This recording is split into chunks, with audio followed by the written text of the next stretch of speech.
Okay, I'm going to try to show how to make, or how I make, gunflints like these out of the flakes that I get off of these raw Texas Hill Country chert river rocks. Some of these are actually very high quality chert, so flint nappers out there, don't go crying, because I'm about to ruin some rock.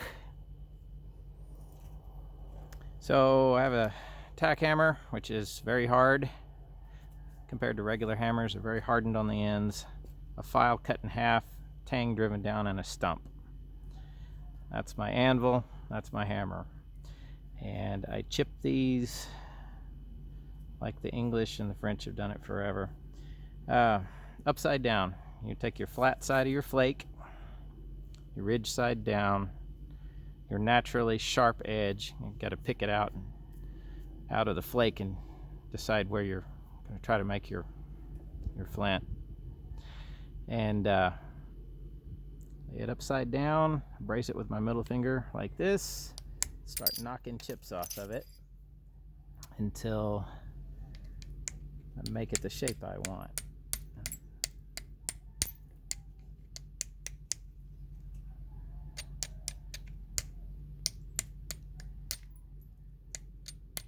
If you have better flint, you can just do that in one shot, but this chert is crumbly and unpredictable, so I have to sneak up on it.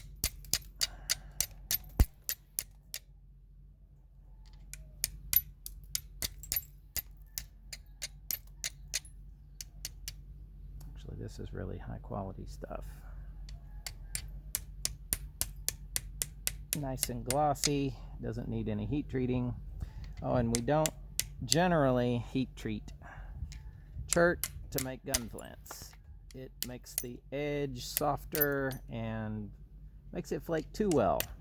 Not what you want when it's raking steel off of a frizzen to make sparks. You want it tough and hard, so raw works best. So trimming the back off here. And when you get a little lump, like from your bulb of percussion, you don't want that rounded, curved piece on the bottom. So I have a little cheat to get rid of that. Lay it on its edge on the wood, take the face of the hammer, just kind of try to make a scooping step flake. Kind of get rid of most of that. It's easier to clamp in the jaws if there aren't any big lumps. You put leather around it, clamp it in your flint cock jaws. So it can't be too thick here, and it can't be too oblique. It needs to be somewhere around a 15-degree angle, 10 to 15 degree edge angle. Seems to work best. That one's almost done. Let me just square it up. Sometimes I use the face of the hammer just to knock off little bits. When I'm trying to carve a straight line, I use the chisel side. That one's pretty good. That'll be about a 1-inch square flint. Let me do another one. This lighter colored stuff. I'll make a smaller flint, probably 3/4 by 3/4, or maybe a 7/8 by 3/4. Knock this bulb off of it. That's the problem with short flakes, is you almost always have to deal with a bulb of percussion. It makes a curve on the bottom side, but we can kind of, especially on this high quality stuff, I chip that right off of there, and it's pretty flat. Let's see if I can not ruin the rest of this. Bust this, get that mass off of there. Work my edge back gently, using the edge of the anvil to stop the force so it doesn't overshoot, and split it in half. It's a little bit twisted, so try to work on the bottom side here. This is not something the English or the professionals ever really do. Try to take twist out of a flake, they just won't use it to get a better flake. But they're in it for money. I'm not. I'm in it to save money.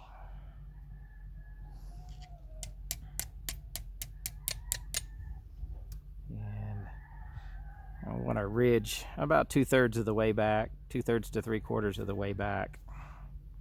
If it's in the middle, a lot of times the jaws can't grab it and it'll go flying out of the jaws when the hammer falls.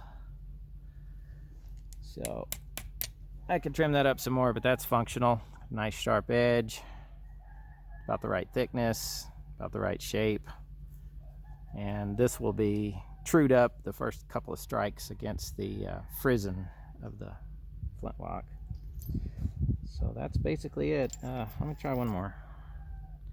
Here's a really chunky, gnarly, tough piece of flint. It's a lot tougher than that other stuff. Let me see what I can do with it.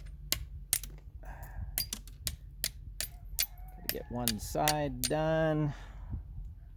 Looks pretty good. Ooh, more than I wanted. And it broke in half. So, break in half chert exists for gunflint makers too. Try another chunk of that rough stuff. Oh no, never mind, this is good. It's a little too thick, a little bit too steep of an angle for a gunflint. But we'll try it anyway.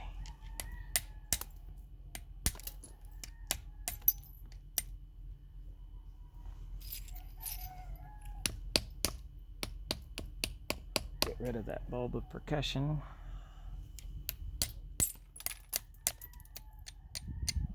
Just crush off the bad stuff, what you don't want. Bash and crash until you get it down to the shape and size needed, or break it. That's not great, but that's the idea. Just general idea I'm trying to show. Okay, that's it.